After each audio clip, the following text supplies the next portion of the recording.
What decision by a single person had the biggest impact on human history?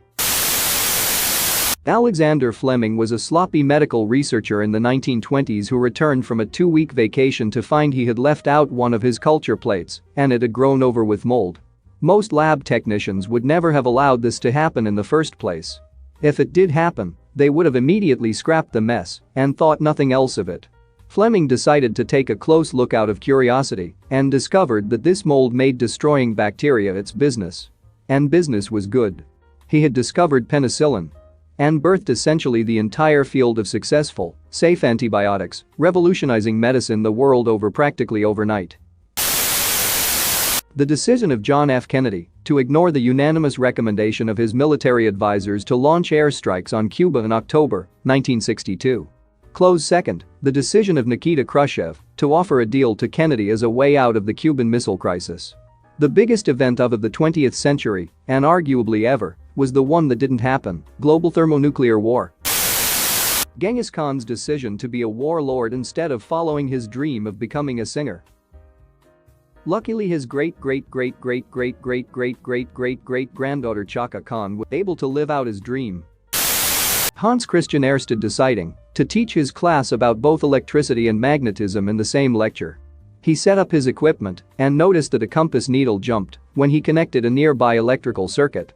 Hot freak, electricity and magnetism are the same thing.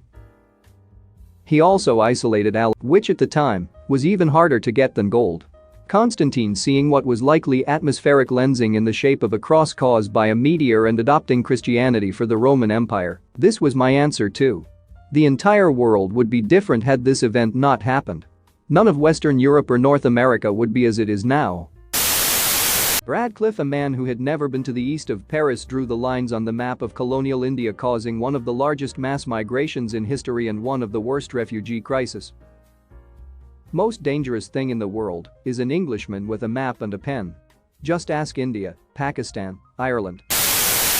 Thomas Midgley Jr. He put lead in gasoline, which led to a measurable decrease in IQ and a probable increase in crime rate. Just read up on him, and he passed in 1944 after becoming tangled up in his system of pulleys and ropes to get out of bed.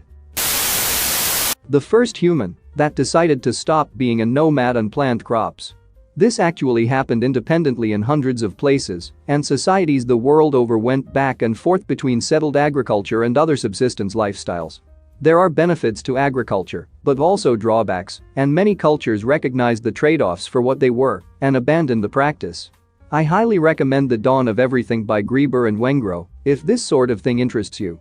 The single through line of prehistory agriculture cities and kings modern day is far more myth than fact. The person that invented the printing press. Knowledge became attainable by the masses because of that. My man, Johannes Gutenberg. This was also my answer as he ushered in the modern period of human history.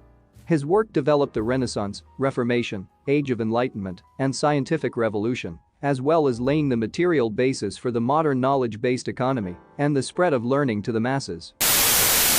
Genghis Khan's decision to conquer Asia and bring stability to the Silk Road, enabling safe and frequent trade throughout Eurasia. His conquests and those of his heirs killed almost 10% of the world's population, wiped whole empires and peoples from existence, and made it possible for Europeans to be exposed to Asian illnesses, including the Black Death, that killed 100 million people in Europe and North Africa. To this day, no one person has done more to reduce humanity's carbon footprint. The decision of Cyrus the Great to allow the Jews to return to Jerusalem and restore their temple. If he had not done this, then Jewish civilization may have died out, therefore never creating Christianity, Islam etc. Vasily Arkhipov's refusal to launch a nuclear torpedo during the Cuban Missile Crisis. I was thinking about that dude out of 3 that just said, "Nah, I'm set." We talked about this a little in school, never realized we were one bad day away from a bad day. Stanislav Petrov didn't launch nukes in 1983 when he suspected it was a false alarm that the United States had launched first. One might also say Vasily Arkhipov.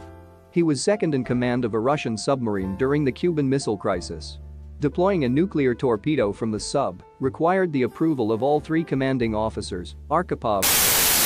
Jonas Salk, who invented the vaccine for polio, refused to commercialize the patent for it. Decades later, it is estimated that the vaccine had cured millions and he forfeited billions in potential income. Norman Ernest Borlaug, an American agronomist who improved wheat production, called the Green Revolution. He probably saved more than 1 billion lives who otherwise would have died from food shortage. Not human history, but a pretty wild snowball effect nonetheless. Jeri Ryan took a position as a series regular on Star Trek, Voyager. Doing so strained her marriage to Illinois Senate hopeful Jack Ryan. And that she had the distance she now needed to escape an awful relationship. The fallout of their relationship crumbling ostensibly caused him to lose the Senate race to Barack Obama. So 7 of 9 indirectly resulted in our first black president. Mansa Musa, his showing off of his empire's wealth across Europe to the point of inflation, made the Europeans realize just how resource-wealthy Africa is. Vasily Arkhipov. During the Cuban Missile Crisis, he was the chief of staff of a flotilla of 4 Soviet submarines. They had been out of contact with Moscow for several days, and an American destroyer, part of a fleet led by the carrier USS Randolph, started dropping depth charges, signaling charges, to force the sub to surface, but they didn't know that. They had every reason to think that war had started. The captain and political officer both agreed to launch their nuclear torpedo at the USS Randolph, but in that particular sub, such a launch also required a third officer to agree. That was Vasily Arkhipov. Instead, he refused and eventually convinced a captain and political officer to surface and radio Moscow for instructions. If that weapon had hit the Randolph, it's very likely that President Kennedy would have launched a major nuclear attack on the Soviet Union and that they would have responded in kind. That decision meant that everything that's happened after October 27, 1962, did, in fact, happen.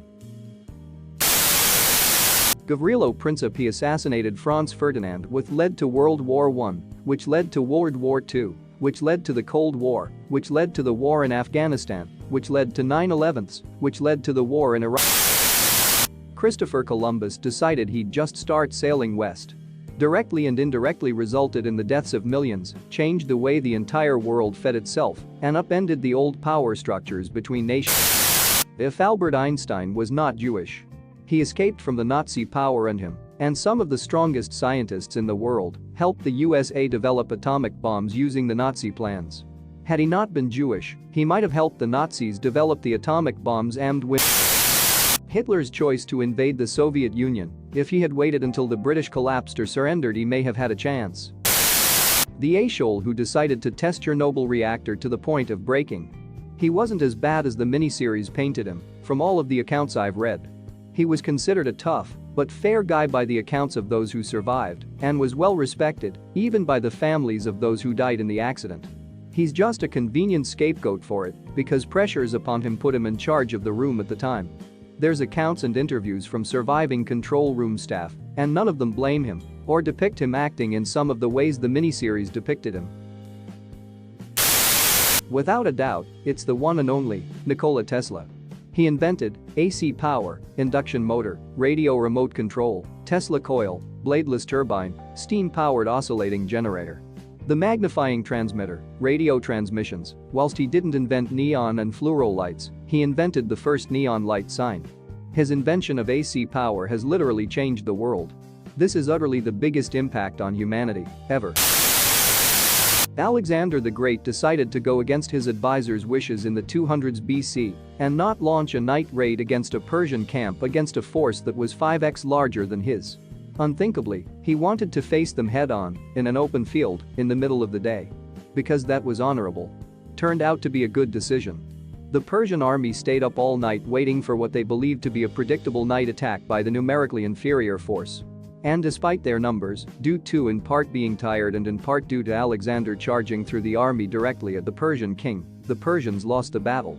All of the Near East, Middle East, and parts of India were introduced to Hellenistic, Greek ideas and thoughts as Alexander's army marched through Asia into India. Concepts of philosophy, mathematics, chemistry, and art found their way across the world and shaped the development of around 80% of the world's eventual population. There were many amazing choices people made to enable Alexander's conquests, but I just chose that one because it was the most decisive battle of his campaign, Battle at Gaugamela.